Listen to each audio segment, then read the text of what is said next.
नमस्कार, मी पंजाब डक हवामान अभ्यासक मुक्काम पोस्ट गुगळी धामणगाव तालुका सेलू जिल्हा परभणी। आज आहे 26 मे 2024। शेतकऱ्यासाठी आज परत एक अंदाज देत आहे, कारण की सध्या काय झालं की पाऊस जवळजवळ येत आहे आणि शेतकऱ्याची बऱ्याच कामं राहिलेली आहेत, म्हणून शेतकऱ्यासाठी खास करून पूर्वकल्पना म्हणून हे अंदाज देत आहे।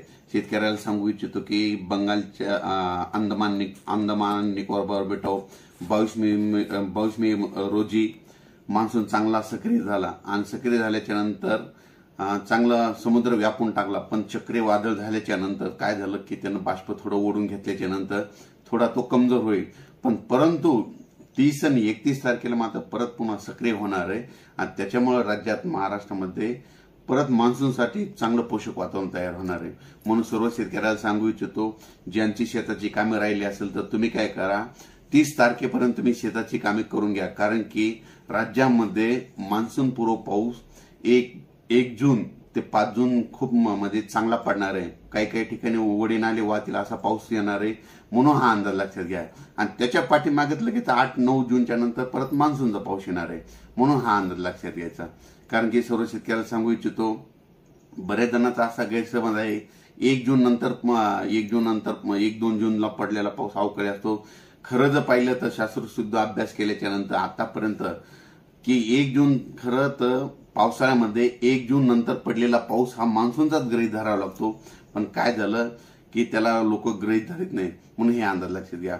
परत एक शेतकऱ्याला सांगू इच्छितो की आता 15 मे ते 30 मे दरम्यान ज्या ज्या भागामध्ये पाऊस पडला ना, तर या वर्षी त्या पावसाळ्यामध्ये त्या भागामध्ये यंदा जास्त पाऊस पडतो हे मात्र लक्षात घ्या। आणि एखादं गाव सुटलं त्या 15 मे ते 30 मे अवकाळी पाऊस तर त्या गावाला म्हणजे परत थोडा पाऊस कमी पडतो, म्हणून ही एक गोष्ट सगळ्यांनी लक्षात घ्यावी।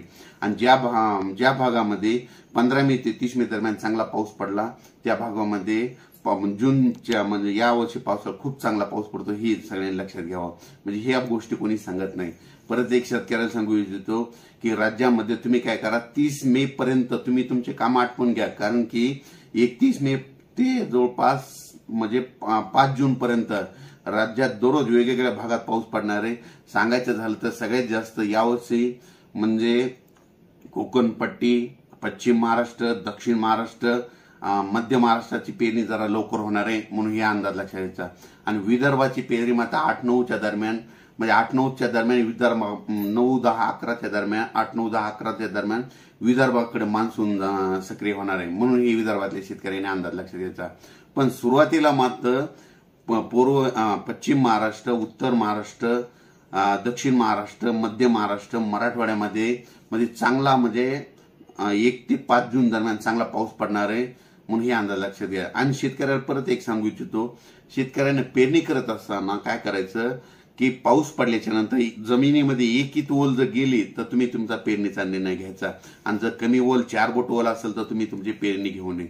आणि परत एक सांगू इच्छितो की 1 ते 5 जून पाऊस पडल्याच्या नंतर परत लगेच त्याच्या पाठीमागे मान्सूनच आहे, म्हणजे मान्सूनचा